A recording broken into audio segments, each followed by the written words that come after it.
नमस्कार दोस्तों, हमारी मनोरंजन चैनल में आपका स्वागत। आइए ये डिबेट और सुनते हैं सांजनी सर का। है मेरे पास। मैं अच्छा, पूछ पूछ सकता लीजिए। हूँ? कुछ लोग बोलता है सातवाहन का पहला इंस्क्रिप्शन, रॉक इंस्क्रिप्शन जूनागढ़ बोलता है। मैंने इमेज देखा, लेकिन वो इंस्क्रिप्शन संस्कृत जैसे नहीं लगता है मेरे को। इसमें सच क्या है, झूठ क्या है, जरा बोल। और एक प्रश्न है, हम्म, सातवाहन के बारे में ये महा विष्णु पुराण और वायु पुराणम भी बोलता है। इसमें सच क्या है, गलत क्या है, जरा बोलता है। देखें, विष्णु पुराण और महापुराण ये सब तो फर्जी नौटंकी है, इसमें कुछ भी नहीं है इतिहास का।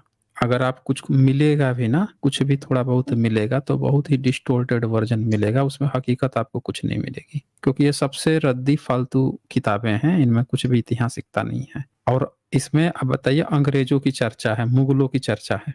आप खुद सोचिए, जिन किताबों में अंग्रेजों और मुगलों की चर्चा है, क्या वो किताब आपको कुछ सही चीजें बता सकती हैं? भविष्य पुराण में मैंने देखा है इसके बारे में। भविष्य पुराण नहीं, आपको भागवत पुराण में भी, भागवत महापुराण, विष्णु पुराण, उसमें भी आपको अंग्रेजों की चर्चा है। यह मैं कई बार डिस्कशन कर चुका हूँ। अच्छा, सतवाहन इंस्क्रिप्शन की अगर आप बात कर रहे हैं, तो सतवाहन का काल जूनागढ़ का अभिलेख पहली और दूसरी सदी के बीच का है। जी। लेकिन सतवाहन जो हैं वो ईसा से भी पहली सदी पहले, दूसरी सदी पहले के लोग थे। जब सांची का स्तूप बन रहा था तो सतवाहन शासक ने उस पे एक पूरा गेट बनवाया था और उसका नाम लिखा हुआ है सतवाहन शासक का, सांची के स्तूप पे। और सांची का स्तूप, हाँ, सांची का स्तूप ईसा से भी 100-150 साल पहले बना हुआ है। उसी सांची के स्तूप पे सुगन राजे का भी इंस्क्रिप्शन है। सुगन राजे, जिसको ये लोग सुंग बोलते हैं। हाँ, जिसको ये लोग सुंग बोलते हैं। 4 गेट होते हैं ना, बुद्धिज्म जो है हमेशा 4 दरवाजे बनवाता है। तो 4 दरवाजे जब बनाता है तो उन 4 दरवाजों में से जो बड़े बड़े राजा होते हैं वो एक एक दरवाजा बना लेते हैं। तो एक सुगन राजे ने बनवाया था, एक सतवाहन ने बनाया था। अब ये बताइए, क्या आप सुगन राजे सतवाहन जो है उसका बनाया हुआ एक भी मंदिर आपको पता है? जी, मेरे को नहीं पता, उसके बारे में आइडिया नहीं। तो इसी से आप सोच लीजिए कि जब आपको उसका बनाया हुआ एक भी मंदिर नहीं पता है, लेकिन उसका बनवाया हुआ सांची का स्तूप आज भी खड़ा है। जी। तो आपको नहीं लगता है कि इसका मतलब ये हुआ कि वो बुद्धिस्ट किंग था? जी। मेरा और जहाँ पे सांची का स्तूप है वहीं बगल में बहुत सारे इंस्क्रिप्शन मिले हैं। अब ये सारे लोग किस भाषा में लिखवाते थे? तो यहाँ देखिए, लैंग्वेज क्या है? प्राकृत। प्राकृत। और 2nd century 1st century BC, ईसा से 100, 150, 200 साल पहले प्राकृत लैंग्वेज थी। इसके ऊपर भी ये देखिए, ये शुगन राजे का Bharhut Buddhist pillar inscription of Shunga, ये भी प्राकृत है। ये भी दूसरी और पहली सदी पहले की है, सब प्राकृत लैंग्वेज में है। तो जूनागढ़ का अभिलेख जो है वो तो ईसा से 150 साल बाद का है ना। जी। तो जब जूनागढ़ इंस्क्रिप्शन ईसा से 150 साल बाद का है, और वही जूनागढ़ इंस्क्रिप्शन पर सम्राट अशोक का भी इंस्क्रिप्शन है। जी, यस। अब ये जरा आप ये सोचिए, जब वहां पे पहले से सम्राट अशोक का है और कोई वहां पे संस्कृत, कोई कह रहा है कि संस्कृत का लिखवा दिया है, तो ये बताइए कि उसी चीज पे वो क्यों लिखवाएगा भाई? कभी आपने ऐसा देखा है कि ब्राह्मण जो है वो कहेगा कि बुद्धिस्ट का है, चलो बुद्धिस्ट का रहते हैं, हम भी इसमें जाते हैं, ये भी हमारा है? वो तो सीधे सीधे कब्जा करता है ना। वो तो पूरा कहता है कि पूरा का पूरा हमारा है, वो काहे वैसे छोड़ देगा? वो तो वहां पे तब छोड़ेगा जब किसी को ये कहेगा कि ये हमारे पुरखे थे, हमारे समय में थोड़ी भाषा बदल गई है, अब हम अपनी दूसरी भाषा में, दूसरी लिपि में लिख देते हैं, ये हमारे पुरखे थे, उसके नीचे हम भी लिखते हैं। जी। समझ रहे ना? तो ये चीज होता है ना वहां पे। तो वो संस्कृत में नहीं है, संस्कृत में होता भी तो वो बुद्धिस्ट लेखक ने लिखवाया है ना। उसका जो राजा था वो बुद्धिस्ट था, रुद्रादामन ने अभिलेख लिखवाया था। और रुद्रादामन कौन है? रुद्रदामन जो है एक बुद्धिस्ट किंग है, बुद्धिस्ट शक राजा है। हाँ जी, हाँ बुद्धिस्ट का है वो तो ये बताइए कि बुद्धिस्ट राजा जब कोई लैंग्वेज लिखवा रहा है तो अब लैंग्वेज यहाँ मायने नहीं है ना।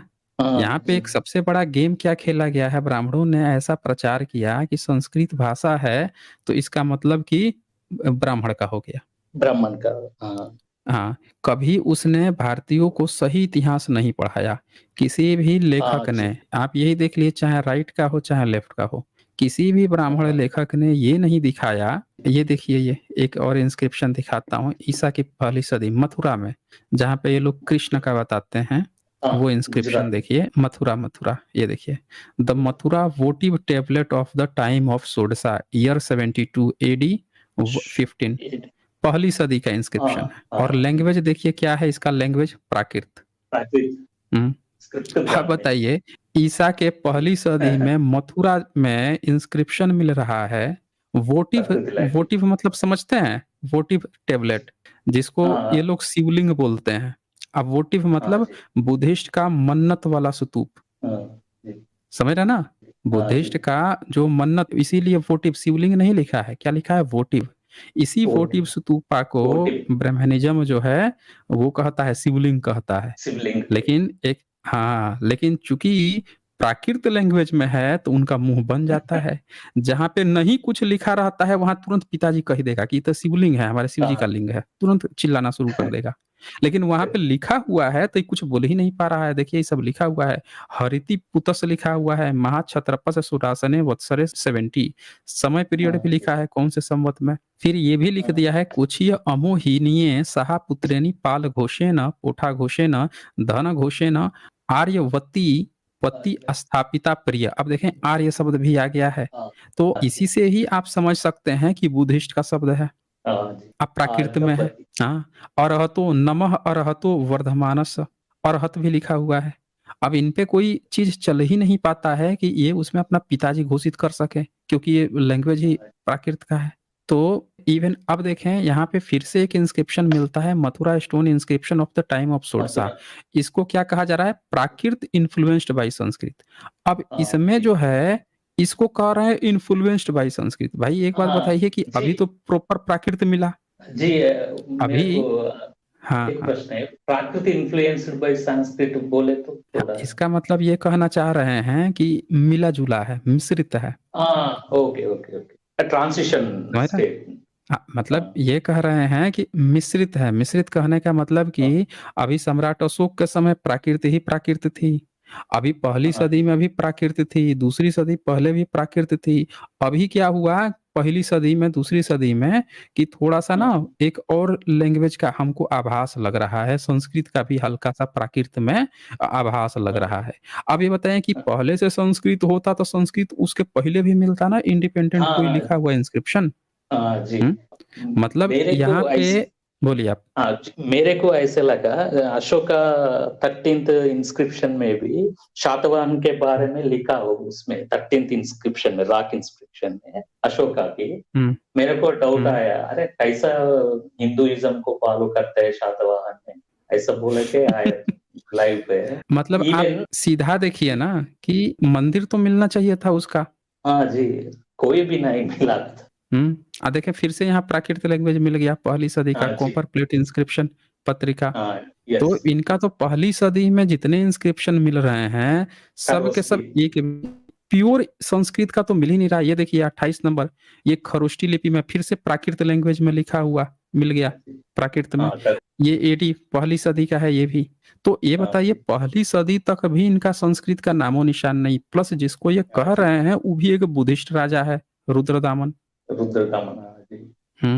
पूरा का पूरा झूठ है। लेकिन IAS IPS में कोचिंग में भी ये बोलता है, वो संस्कृत का है इंस्क्रिप्शन बोलता है ज्यादातर लोग। मेरा तो मन है। आप ये बताइए, ब्राह्मण को तो आप कितना भी पढ़ा लिखा दीजिए, वो तो जातिवाद ही फैलाएगा ना, वो तो झूठावाद फैलाएगा। अब ये देखिए, year 122 Kushana king, Kushana period है, और ये भी कौन सा लैंग्वेज लिखवा रहा है, प्राकृत लैंग्वेज। प्राकृत देख लीजिए ना, सीधे लैंग्वेज प्राकृत। आप ये सोचिए, ये बताइए कि ईयर 122 पहली दूसरी सदी हाँ की बात चल रही है, और हाँ तब भी जी प्राकृत ही लैंग्वेज कुषाण। और ये कहते हैं कि हाँ कुषाण के समय में शंकर भगवान, देखो उसके क्वाइन में शंकर भगवान हैं, नंदी बैल है, वो तो शिव को मानता था, हाँ शिवलिंग मानता था। भैया उसको संस्कृत तक नहीं आती थी। हैं, तुम्हारा शिव शिवलिंग मानता था, उसको संस्कृत ही नहीं आती थी। तो ये इतने कपोड़े लोग हैं कि अच्छा, मैं क्यों कहता हूँ कि ब्राह्मण में न्यायिक चरित्र नहीं है। वो कितना भी पढ़ लिख ले, किसी भी पोस्ट पे हाँ बैठ जाए, उसमें न्यायिक चरित्र नहीं है। अगर होता ना, तो लेफ्ट हो, राइट हो, सेंटर हो, वो सब अभी तक भारतीयों में ये गलतफहमी होती ही नहीं। ओहो इसी पे ही एक भी हाँ पूरे जी भारत में एक भी व्यक्ति को आप ये बता दीजिए जो ये कहे कि मैंने अपनी पूरी एजुकेशन इतिहास का पढ़ लिया और मैं ये मानता हूँ कि संस्कृत बुद्धिस्ट की लैंग्वेज थी। क्या कोई भी व्यक्ति संस्कृत का मतलब ब्राह्मण का समझता है? यही समझता है ना, हाँ जी हाँ संस्कृत बोले तो उसका ब्राह्मण का बोलता है ब्राह्मण सभी का। लोग तो ये गलतफहमी इतिहास में से लोगों में किसने दी है, आप ही बताइए। जी और एक बोलो सर मैंने नहीं सुना ब्राह्मण ने दी एक है बार ना। मैं कह हाँ रहा जी हूं कि ये गलतफहमी कि संस्कृत का मतलब कि ब्राह्मण है, ये गलतफहमी किसने पैदा की है? सारे प्रोफेसर, एजुकेशन सिस्टम पे ब्राह्मण हाँ जी का हाथ था, हाँ लिखना हाँ पढ़ना जी सब वो करवाता था, तो झूठा प्रोपोगेट हाँ क्यों करवाया? अब आप ये बताइए, पहली सदी के जितने इंस्क्रिप्शन मिल रहे हैं, दूसरी सदी उससे पहले के इंस्क्रिप्शन सब प्राकृत में मिल रहे हैं, पाली हाँ जी प्राकृत में। तो संस्कृत कैसे हमारी पुरानी थी? और जब इन्फ्लुएंस भी आ रहा है संस्कृत का, तो भाई वैदिक संस्कृत का इन्फ्लुएंस आना चाहिए ना। हाँ जी ये लेकिन होना चाहिए, हमारा तो ऋग्वेद पुराना है, उपनिषद पुराना है, तो हाँ हमारे यहाँ ना पहले वैदिक संस्कृत, तो वैदिक संस्कृत से प्राकृत आया, तो इन्फ्लुएंस आना चाहिए कि वैदिक संस्कृत इन्फ्लुएंस्ड ऑन इन्फ्लुएंस्ड प्राकृत। हाँ, इन्फ्लुएंस ऑन इन्फ्लुएंस प्राकृत। तो प्राकृत आ रहा है कि प्राकृत का इन्फ्लुएंस है संस्कृत पे, ये काहे हो रहा है फिर? आप बताइए। जी अब मतलब अभी मेरे को वैदिक समझ गया संस्कृत से, हाँ हाँ, वैदिक संस्कृत से संस्कृत आना चाहिए, तो ये प्राकृत से काहे संस्कृत आ रहा है, आप ही हाँ बताइए। हाँ जी पूरा का पूरा ये गलत बोलता है वो ये अभी पूरा तक इन लोगों ने झूठा इतिहास खड़ा करके अब बर्बाद कर दिया है, इस देश हाँ को सभी बर्बाद करने देश को में। ये देखिए, 134 ईयर कालवान कॉपर प्लेट फिर से ये प्राकृत में है, देख लीजिए ना। कालवा हाँ जी मैं इतने सारे इंस्क्रिप्शन दिखा रहा हूँ आपको, सब प्राकृत में है, पहली दूसरी सदी तक। और जिसको ये हाँ जी संस्कृत कहते हैं, वो भी क्लासिकल संस्कृत नहीं है। ये देखिए फिर से एक ईयर 136 में तक्षशिला में मिल रहा है। ये तक्षशिला में अपना पिताजी बताते हैं कि इनके हाँ पिताजी तक्षशिला तक्षशिला में चाणक्य पढ़ाते थे। अब बताइए, वहां हाँ जी संस्कृत में मिल रहा है पहली दूसरी सदी में इंस्क्रिप्शन। प्राकृत तो ये फर्जी जो ये चुटियाधारी वाला जो चाणक्य खड़ा किए हैं, वो ईसा से 400 साल पहले प्राकृत में लिखता था क्या वो? जी नहीं मतलब संस्कृत तो उधर अभी मिल ही नहीं रहा है, संस उसके तो मरे हुए। अगर मान ले कि ईसा से 300-400 साल पहले था, तो ये तो हम पहली और दूसरी सदी की बात कर रहे हैं, 500-600 साल बाद भी अभी संस्कृत का नामो निशान नहीं है। नियम बताइए, लिखता किस में था वो? प्राकृत नेम और मतलब झूठा क्या झूठा प्रोपेगेंडा ये लोग खड़ा करते। ये देखिए, ईयर 187, और इसमें भी प्राकृत ही लैंग्वेज अभी मिल रही है, लैंग्वेज में हाँ देख जी लीजिए। ये है क्लास कल्टासे, लद्दाख और कश्मीर। कश्मीर में हाँ देख लीजिए, लद्दाख, कश्मीर, कश्मीर में उधर हाँ को भी। हाँ, लद्दाख कश्मीर, कश्मीरी पंडित किए हैं, हाँ वहां हाँ पे भी हाँ जी पहली दूसरी प्राकृत चल रही है, प्रकृति देख में लीजिए। ये फिर से प्राकृत, ईयर 191 आ गया, देख लीजिए। 191 जी तक्षशिला का सिल्वर वेस इंस्क्रिप्शन प्राकृत ही अभी चल रही है। ये देखिए, हाँ जी अब यहाँ पे Sarnath Buddhist image inscription of Kanishka. अब हाँ सारनाथ में आप कनिष्क आइए, अब हाँ जी सारनाथ तो कनिष्क का है, बुद्धिज्म का है। ये ऊपर लिख हाँ दिया जी सारनाथ हाँ बुद्धिस्ट इमेज इंस्क्रिप्शन। अब यहाँ पे क्या हाँ लिखता है? प्राकृत इन्फ्लुएंस्ड बाई हाँ संस्कृत। यस अब जब संस्कृत की बात आई ना कि इन्फ्लुएंस की, तो ये हाँ भी जो लेखक है ये बुद्धिस्ट का है, हाँ जी ध्यान दीजिएगा। हाँ ये बुद्धिज्म का है। आप ध्यान से बुद्धिस्ट पढ़ेंगे इमेज तो हाँ इसमें क्या, हाँ ये देखें, वाराणसी भगवतो च, बुद्ध की बात आ रही है, भगवत की बात आ रही है। भगवत बुद्ध वाराणसी को हाँ कहते हैं। 3 नंबर पढ़ेंगे तो देखिए, त्रिपिटक का नाम आ रहा है, हारिष्य भिक्षुस्य, भिक्षु की बात आ रही है, भिक्षुस्य बलस्य त्रिपिटकस्य बोधिसत्वो जी छत्र यष्टि। यहाँ बोधिसत्व की बात आ गई, भिक्षु की बात आ गई, और हरि की बात आ गई, और त्रिपिटक की बात आ गई। देख लीजिए। जी तो जहाँ पे ये इन्फ्लुएंस्ड बता भी रहे हैं दूसरी सदी में कि संस्कृत अभी कंप्लीट संस्कृत नहीं आई है, अभी इन्फ्लुएंस ये बता रहे हैं, वो भी तो बुद्धिस्ट का है, वो भी तो बुद्धिस्ट का है ना, ये भी तो बुद्धिस्ट देखिए। है। और 7 नंबर में तो सीधे सीधे लिख दिया है बुद्ध मित्रये त्रिपिटक, बुद्ध हाँ जी, मित्रये त्रिपिटक, दोनों बुद्ध का भी नाम आ गया, त्रिपिटक का भी नाम आ गया। तो जहां ये संस्कृत बताने की कोशिश कर रहे हैं वो भी तो बुद्धिस्ट का निकल रहा है, ये भी तो देखना पड़ेगा। वो बार बार संस्कृत को मिक्स करता है, इन लोगों ने बार बार झूठा। देखिए फिर, हाँ अब ये भी पहली दूसरी सदी का है, ये भी प्राकृत इन्फ्लुएंस्ड बाय संस्कृत, अभी भी इनका संस्कृत नहीं है, अभी इन्फ्लुएंस ही खोज रहे हैं ये, प्राकृतिक ठीक है। influence by Sanskrit. हाँ जी। ये देखिए और एक ईयर हाँ 11 जी, इसमें भी प्राकृत ये इन्फ्लुएंस्ड बाय संस्कृत कहीं नहीं आ Yes, रहा है ना, इनका है ही नहीं, सब बुद्धिस्ट का है ये, सब बुद्धिस्ट वो इंस्क्रिप्शन है भी ये। अब बुद्ध का चित्र है और लिखा हुआ है कि बुद्ध का चित्र है। ये बताइए आज तक इन्होंने एक जगह कहीं भी ये चीज दिखाई है कि इनका कोई विष्णु है, शिव है, और हाँ वहां जी, पे लिखा हुआ है कि ये शिव है और ये हिंदू की मूर्ति है, कहीं भी, हाँ, या विष्णु है और ये ब्रह्मनिज्म की या हिंदू की मूर्ति है, कहीं एक जगह। लेकिन बुद्धा का तो मूर्ति है और लिखा हुआ है मूर्ति है। वहां पे कि बुद्ध का है, हाँ और त्रिपिटक जी, का है, सब लिखा हुआ है, बताइए। हाँ ने भी वो बोलता है ये शिव का विष्णु का। ये देखिए ईयर 18 पहली दूसरी सदी हाँ का, ये प्राकृत पंजाब का इंस्क्रिप्शन पंच रावलपिंडी, मतलब आज पाकिस्तान में रावलपिंडी चला गया, ये भी प्राकृत में पाकिस्तान है। में, हाँ ये भी वो भी प्राकृत में लिखा प्राकृत। हुआ मिल रहा है। तो ये पूरा हमारे पास सारे सोर्सेस हैं, सारे एविडेंस हैं जो एकदम खुल के बता रहे हैं कि ब्राह्मणों ने झूठा इतिहास गढ़ा है, और सब में ना पढ़ा लिखा ब्राह्मण और ज्यादा धूर्तता फैलाने में हाँ आगे रहा है। अनपढ़ हाँ तो जी, चलो आप कह देंगे कि अनपढ़ है, गंवार है, इसको कुछ नहीं आता, ये तो बेवकूफ है। हाँ, लेकिन पढ़ा लिखा ब्राह्मण जब गलतफहमी फैलाया है तो इससे शक होता है, डाउट होता है कि ब्राह्मणों में न्यायिक चरित्र नहीं होता। जी इतना सारा एविडेंस हुए ना तो वो बोलता है रॉन्ग प्रोपेगेंडा करता है। मेरे जैसे लोगों पर, इवन एंट्रेंस एग्जाम के लोगों पर, यूथ पर भी वो झूठा इंफॉर्मेशन दिया पड़ता है वो लोगों को। मेरे को मन में बहुत सवाल आ गए हैं, कैसा वो संस्कृत हो सकता है। और एक पाणिनि किस पीरियड का है सर, बोलता है पाणिनि, वो देखें, बोलता है। पाणिनि को ये कहते हैं कि उसने संस्कृत का आविष्कार किया था, यही कहते हैं हाँ ना। जी, हाँ और उसका बताते हैं कि वो जो अफगानिस्तान और आज का जो पाकिस्तान है, इन्हीं के गंधार क्षेत्र में रहता था, वहीं पे उसका जन्म था। ओ, हाँ जी, अफगानिस्तान। ठीक है। अब हमने आपको दिखाया सबूत कि वहां के जितने इंस्क्रिप्शन मिले पहली सदी के भी, वो सब प्राकृत हाँ के हैं, इवन हाँ पहली जी, सदी हाँ के भी। हाँ जी, अब हाँ आप अभी खुद मैं, सोचिए, खुद हाँ जी, सोचिए कि जी, अगर उन क्षेत्रों में पहली सदी से पहले, हाँ अगर जी, पहली सदी से पहले पाणिनि था, तो उन हाँ क्षेत्रों में उसके व्याकरण से संबंधित भाषा भी होनी चाहिए थी। हाँ जी, लेकिन ऐसा नहीं मिला। नहीं मिलता। जब आप हाँ ये कितना भी कागज पे गपूड़ लें, वहां हाँ मैंने अभी आपके सामने कम से कम 10 हाँ जी, इंस्क्रिप्शन दिखाए जो जी, पहली सदी के हैं, और जिन पे इन्फ्लुएंस संस्कृत का बताया जा रहा है दूसरी सदी का, वो हाँ जी, सारनाथ और मथुरा, मतलब भारत के भीतर के हैं।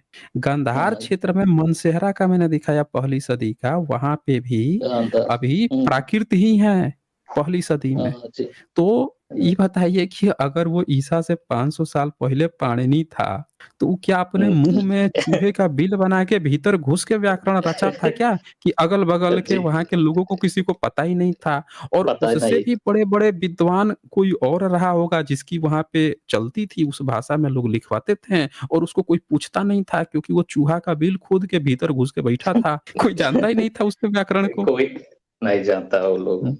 ओके तो सर, लेकिन कुछ इन्होंने, लोग बोल, हाँ जी, बोलिए, हाँ लेकिन कुछ लोग बोलिए। बोलता है वो पाणिनि क्या यूनिवर्सिटी है, फेमस नालंदा यूनिवर्सिटी में पढ़ता है, बोलता है लोग ने। नहीं नहीं, नालंदा में नहीं बोलते हैं, सब तक्षशिला बोलते हैं।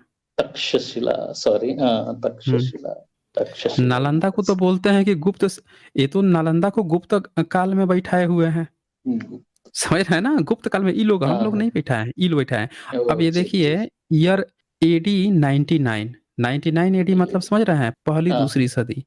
अब मैं जी। आपको जहाँ का वो था पाणिनि, वो उसके जगह का दिखाता हूँ।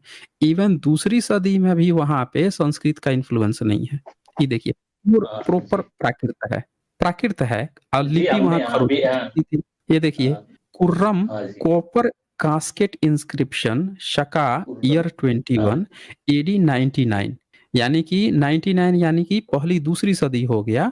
और हाँ, ये कुर्रम नियर पेशावर, देखिए पेशावर में, पेशावर, हाँ, पाकिस्तान आज का जो है, पाकिस्तान। जो हाँ जी। हाँ, जहाँ पे पाणिनि का जन्म स्थान माना जाता है, हाँ, आज के जो गंधार इलाके हैं, उन्हीं के हाँ, तरफ माना जाता है। ये वेन सॉन्ग ने लिखा है।